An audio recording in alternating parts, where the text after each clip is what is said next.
কি আত্মা গাইস এই যে সেরি এখন পা ভাঙা জুতো হচ্ছে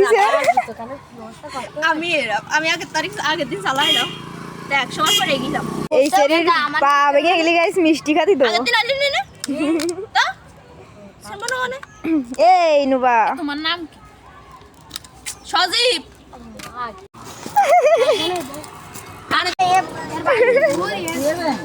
এদিকে আয় আরে রাস্তা বড় টেম্পো সরে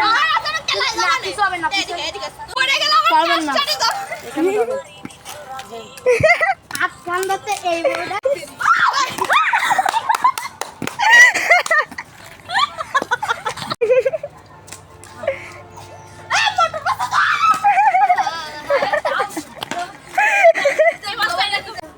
ভাবিলাম আমরাও শেখবো বললো না কিন্তু দরকার নেই এত তাড়াতাড়ি পা ভাঙার